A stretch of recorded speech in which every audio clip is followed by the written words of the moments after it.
अब हमें दिखाया जाता है कि इको एक बहुत बड़ा कॉन्सर्ट करती है अपने फैंस के लिए, और ये कॉन्सर्ट ये क्यों कर रही है? क्योंकि उसके हो चुके हैं 3 मिलियन सब्सक्राइबर्स, जो कि बहुत बड़ी बात थी। और एक और चीज, वैसे मैं ये पहले भी कई बार बता चुका हूँ, पर वीट्यूबर्स का कॉन्सर्ट बाकियों से बहुत अलग होता है। दरअसल ये एक लाइव इवेंट होता है जहाँ पर वीट्यूबर्स अपने 3D मॉडल में कॉन्सर्ट करते हैं बिना अपना असली चेहरा दिखाए। तो इसी तरह इको भी वही चीज कर रही थी, और उसके फैंस बहुत ज्यादा खुश थे क्योंकि वो इतना ग्रो कर चुकी है। और वो अपने सभी फैंस को थैंक्स बोलती है उसे सपोर्ट करने के लिए। वो बताती है कि उसके लाइफ में ऐसे कितने मोमेंट आए थे जब उसे लगा कि उसे वीट्यूबिंग छोड़ देनी चाहिए, पर आपके प्यार और सपोर्ट की वजह से आज मैं यहाँ पर हूँ। तो इस सब का क्रेडिट जाता है आप लोगों को ही। पर ये एक सपने के अलावा और कुछ नहीं था, क्योंकि वो तो अभी भी एक नॉर्मल यूट्यूबर ही थी, और अभी उसके 3 मिलियन नहीं, बस 30,000 ही सब्सक्राइबर्स थे। हालांकि वो भी कम नहीं है, पर अभी वो 3 मिलियन से बहुत ही ज्यादा दूर है। पर फिर भी इको खुश थी, क्योंकि धीरे धीरे ही सही वो ग्रो कर रही है, और एक ना एक दिन वो पूरे जापान की सबसे बड़ी यूट्यूबर बन जाएगी। अब ये अपनी दुनिया में खुश होती है, पर तभी ये कुछ बच्चों को बात करते हुए सुन लेती है, जो आपस में बात कर रहे होते हैं कि मेरे हाथ लग चुकी है ब्लू बॉक्स की कॉन्सर्ट टिकट। और एक और बात, ब्लू बॉक्स कोई यूट्यूबर नहीं है, दरअसल ये एजेंसी है, जैसे रियल लाइफ में है होलो लाइव, जिसके अंदर बहुत सारे यूट्यूबर्स काम करते हैं। खैर, तब वो लड़का आगे जारी रखता है कि ब्लू बॉक्स वही ना, जापान का सबसे बड़ा यूट्यूबर ग्रुप। तब दूसरा लड़का भी बोलता है कि तुम ब्लू बॉक्स को नहीं जानते? अरे ये वही ग्रुप है जिसमें है जापान की सबसे बड़ी यूट्यूबर मोमोतो से आओ, जिसने हाल ही में 3 मिलियन सब्सक्राइबर क्रॉस कर लिए थे। वो सच में बहुत ज्यादा कमाल की है। अब इको इससे पहले तो बहुत ज्यादा खुश थी, पर ये सुनने के बाद वो इनसिक्योर हो जाती है। वो अपने नंबर काउंट करने की कोशिश करती है कि जिस स्पीड से उसके सब्सक्राइबर बढ़ रहे हैं, अगर इसी स्पीड से बढ़ते रहे तो उसे 3 मिलियन करने में कितना टाइम लगेगा। और वो नंबर थे 100 साल से भी ज्यादा।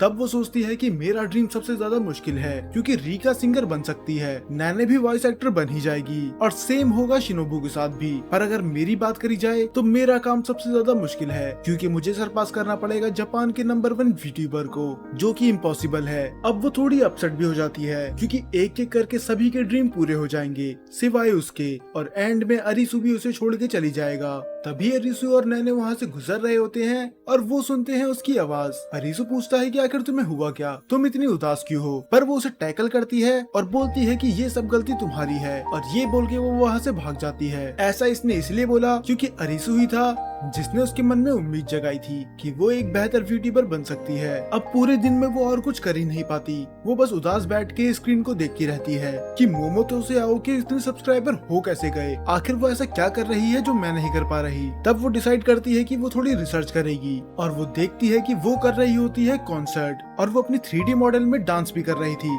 जो कि सच में बहुत ज्यादा कमाल था। उसकी डांसिंग स्किल सच में कमाल की थी, पर इको ऐसा नहीं कर सकती, क्योंकि 3D मॉडल का यूज करना बहुत ज्यादा एक्सपेंसिव हो सकता है। 2D और 3D मॉडल में कितना बड़ा डिफरेंस होता है ये शायद मैं पहले बता चुका हूँ। तो वो ये प्लान ड्रॉप कर देती है कि वो अभी 3D मॉडल तो अफोर्ड नहीं कर सकती, उसे कुछ और ही करना होगा। तो वो उसकी बाकी स्ट्रीम देखने लग जाती है, और वो देखती है कि मोमोतो से तरह तरह की चीजें कर रही थी, जैसे खाना बनाना, पियानो बजाना, एग्जाम में टॉप करना, और पता नहीं क्या क्या। और ये देख के तो वो और भी ज्यादा डिप्रेस हो जाती है। वो बोलती है कि ये तो बहुत ज्यादा टैलेंटेड है, ये अपनी स्ट्रीम में इतनी सारी चीजें करती है, तभी लोग इसे पसंद करते हैं, पर मैं तो गेम्स और चैट के अलावा और कुछ करती ही नहीं। अगर ऐसा ही चलता रहा तो मैं इसकी बराबरी कभी नहीं कर पाऊंगी। तो वो डिसाइड करती है कि वो सेम चीज वही करेगी जो मोमोतो से आओ करती है, और पहला दिन वो स्टार्ट करती है कुकिंग से।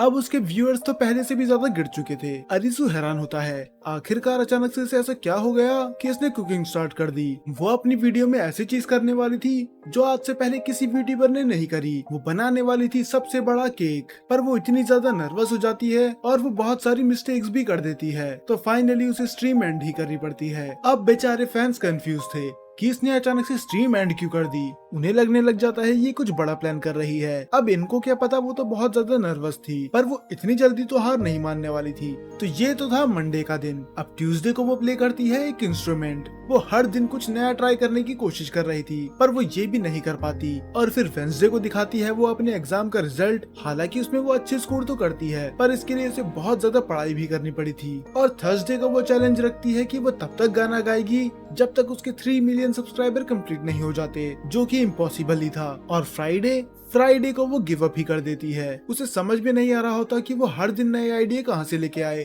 और तभी अचानक से पीछे से आता है अरिसु और वो उसका हाथ पकड़ लेता है। वो उससे बोलता है कि आखिर तुम्हें हो क्या गया है, तुम इतना अजीब बिहेव क्यों कर रही हो। पर वो अरीसू को नहीं बताना चाहती थी। वो बोलती है कि अगर मैं तुम्हें बताऊंगी तो तुम मुझ पे चिल्लाओगे, तुम मुझे मना करोगे ये सब चीजें करने के लिए, और अगर तुम ऐसा करोगे तो मैं आओ चान को कभी डिफीट नहीं कर पाऊंगी।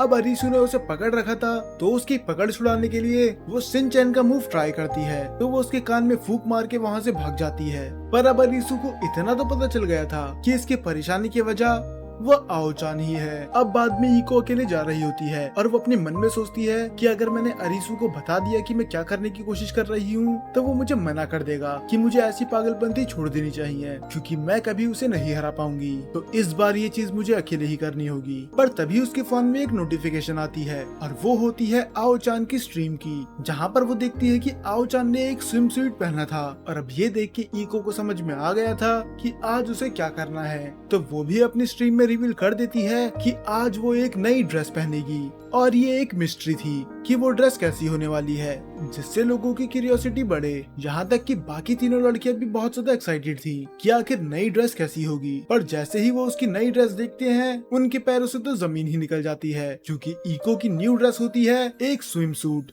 दरअसल ये भी आओ चान की कॉपी ही कर रही थी, बस फर्क इतना था आओ चान की ड्रेस इतनी ज्यादा रिवीलिंग नहीं थी जितनी इसकी है, और ऐसा इसने इसीलिए करा ताकि ये उसे सरपास कर सके। नैने और शिनोबू बोलते हैं कि आखिर इसे क्या हो गया, कहीं ये पागल तो नहीं हो गई। और सच में इसके बाद तो उसके व्यूअर्स बहुत ज्यादा बढ़ जाते हैं, 2000 से ऊपर की उसकी वॉचिंग आने लग जाती है। अब स्ट्रीम में सभी लोग उससे डिमांड करते हैं जंप करने के लिए, और ऐसा वो क्यों बोल रहे हैं ये बताने की मुझे जरूरत नहीं है। अब वो जंप करने लग जाती है, पर वो नोटिस करते हैं कि बीच में वो बहुत अजीब तरह से जंप कर रही है, क्योंकि जंप करते समय उसकी गर्दन भी साथ में हिल रही है। फिर हमें दिखाया जाता है ऐसा इसीलिए हो रहा है क्योंकि अरीसू ने उससे उसका टैब छीन लिया। और अरीसू बोलता है तुम ये क्या करने की कोशिश कर रही हो, तुमने यूट्यूबिंग इसलिए स्टार्ट नहीं करी थी। परी को उसे समझाने की कोशिश करती है कि अगर मैंने ऐसा नहीं करा तो मैं आओ चान को कभी भी सरपास नहीं कर पाऊंगी। अब वो सीढ़ी से नीचे गिरने वाली थी, पर वो उसे पकड़ लेता है। ये एक मेटाफोर की तरह भी था कि अरीसू ने उसे गिरने से बचा लिया, और अरीसू से बोलता है कि तुम्हें बड़ा यूट्यूबर बनने के लिए ये सब करने की जरूरत नहीं है, वो तुम वैसे भी बन जाओगी। इको को लगता है कि ये बस झूठ बोल रहा है उसका दिल रखने के लिए, पर अरीसू बताता है कि एक यामाबुकी कभी झूठ नहीं बोलता, और ये बात तुम्हें पता है। और वो बोलता है कि तुम उस मोमोतोसे से कम नहीं हो, हम दोनों मिलके उसे हरा देंगे, बस मुझ पे भरोसा रखो।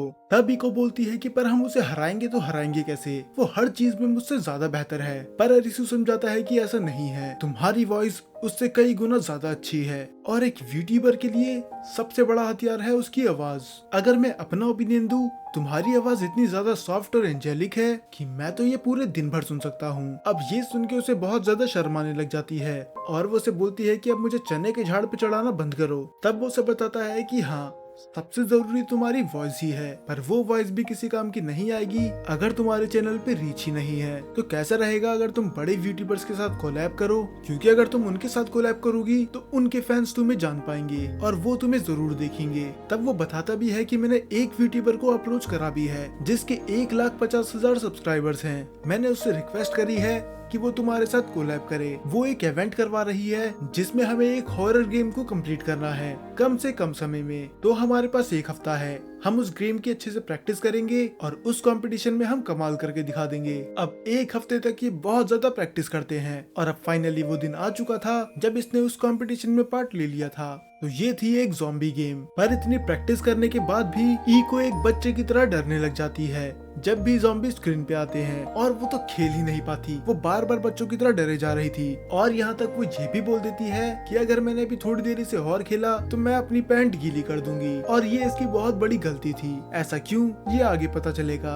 अब बाकी लोग भी उसकी स्ट्रीम देख रहे थे। वो बोलते हैं कि अरीसू ने इसे हॉरर गेम खेलने के लिए क्यों कहा, क्या वो जानता नहीं कि इसे हॉरर गेम से कितना डर लगता है। अब बेचारी को स्ट्रीम एंड करनी ही होती है क्योंकि उसने पूरी स्ट्रीम का सत्यानाश कर दिया था। अब वो फिर से बहुत ज्यादा उदास हो जाती है, और वो बोलती है कि तुम मेरे लिए इतनी अच्छी अपॉर्चुनिटी लेके आए थे पर मैंने सब कुछ बर्बाद कर दिया। पर तब अरीसू से समझाता है, तुम्हें याद है कि मैंने तुमसे पहले क्या कहा था कि फेमस होने के लिए तुम्हें परफेक्ट होने की नहीं बल्कि रियल होने की जरूरत है। और देखो मेरी बात सच हो गई। और वो उसे दिखाता है कि वो क्लिप जिसमें वो भूतों से डर रही थी उसमें बहुत ज्यादा व्यूज आ चुके हैं और वो वीडियो वायरल जा चुकी है, क्योंकि अलग अलग लोग उसे सोशल मीडिया पे पोस्ट कर रहे हैं। तब वो हैरान होकर बोलती है कि जरा मुझे तो दिखाओ वो क्या पोस्ट कर रहे हैं। तब वो दिखाता है कि लोग उसके बारे में ऑनलाइन कैसी बातें कर रहे हैं। उन सबको इसका रिएक्शन बहुत ज्यादा क्यूट और फनी लगता है कि किस तरह ये भूतों से डर रही थी। पर फिर वो बोलती है मुझे वो क्लिप्स तो दिखाओ जो लोगों ने पोस्ट करी है, और वो उसे एक क्लिप का थंबनेल दिखाता है और उसके थंबनेल में लिखा होता है कि एक यूट्यूबर ने अपनी पैंट गीली कर दी एक हॉरर गेम खेलते हुए। बल्कि ऐसा कुछ नहीं हुआ था। वो बोलती है कि मैंने अपनी पैंट गीली नहीं करी थी, वो तो बस मैंने वैसे ही बोल दिया था। तब अरीसू बताता है कि ये एक क्लिकबेट है, उसके अलावा कुछ नहीं। पर वो जानती नहीं थी कि अब इसे यही टैग मिलने वाला है। और वो उसे ये भी बताता है कि इस क्लिप के वायरल होने के बाद उसने आओ चान को भी कोलैबोरेशन के लिए इनवाइट भेज दिया। इसका मतलब क्या वो जापान के सबसे बड़े यूट्यूबर के साथ कोलैब कर सकती है? और सच में ऐसा ही होता है। आओ चान का उसके पास मैसेज आ जाता है एक कोलैबोरेशन के लिए। दरअसल ये बहुत बड़ी स्ट्रीम होने वाली थी, एक टूर्नामेंट की तरह, जिसमें 50 लोग कम्पीट करेंगे और जो जीतेगा उसे मौका मिलेगा आओ चान के साथ कोलैब करने का। और ये एक रेसिंग गेम थी, तो इको बहुत ज्यादा खुश हो जाती है क्योंकि इसमें तो वो बहुत ज्यादा बेहतर है। तो अब वो दिन आ चुका था जब ये स्ट्रीम होने वाली थी। पर अरीसू समझ जाता है कि आओ चान क्या करने की कोशिश कर रही है। उसने इको को एक बहुत ही अजीब ग्रुप में डाल दिया था जिसमें सब क्रीप लोग भरे हुए थे। तो इसका मतलब उसने उसे टैलेंट के लिए नहीं बल्कि उसका मजाक उड़ाने के लिए इस स्ट्रीम पे बुलाया है। और आओ चान भी उसे ऐसे इंट्रोड्यूस करवाती है कि ये वही यूट्यूबर है जिसने अपनी पैंट गीली करी थी। अरीसू समझ जाता है कि इसको बस एक मीम की तरह यूज करने के लिए यहाँ पर बुलाया गया है, बस इसका मजाक उड़ाने के लिए, ना कि इसको पुश करने के लिए। और सच में जो उसके ग्रुप में लोग थे वो बहुत ही ज्यादा अजीब थे। वो अजीब अजीब सी बातें कर रहे और उसका मजाक भी उड़ा रहे थे। पर इको उम्मीद नहीं हारती और वो सोचती है कि मैं जीत के इन्हें जवाब दे दूंगी। पर बेचारी वैसा भी नहीं कर पाती क्योंकि वो उस गेम में सबसे लास्ट आती है। तो इसकी पूरी दुनिया के सामने मजाक तो बन ही चुका है, ऊपर से ये हार भी गई और वो स्ट्रीम वैसे ही एंड हो जाती है। और अरीसू को बहुत ज्यादा गुस्सा आता है कि उस आओ चान की बच्ची ने इसका इतनी इंसल्ट करी और इतनी इंसल्ट करने के बाद भी उसने इसे ग्रीट तक नहीं करा। उसे खुद पे शर्म आ रही होती है कि उसके वजह से इको को इतना कुछ सुनना पड़ा। पर इको तो खुश थी। हाँ, हालांकि भले वो हार गई पर उसे मानना पड़ेगा कि बाकी लोग भी बहुत ज्यादा अच्छे थे और वो खुश थी कि अरीसू ने उसके लिए इतना कुछ करा। पर तब भी अरीसू खुश नहीं होता। वो बोलता है कि उसकी हिम्मत कैसे हुई तुम्हारी इतनी इंसल्ट करने की, कम से कम उसे तुम्हें ग्रीट तो करना चाहिए था। पर तभी कॉल आ जाता है आओ चान का और ये बिल्कुल अनएक्सपेक्टेड था। सबसे पहले वो तो उससे माफी मांगती है कि उसने इको को उस ग्रुप में डाल दिया, उसे लगा ये फनी होगा। और आओ चान आगे बोलती है कि मैं उम्मीद करूंगी कि हम फ्यूचर में भी कोलैब करें और हो सके तो अपने एडवाइजर को भी साथ में लेके आना।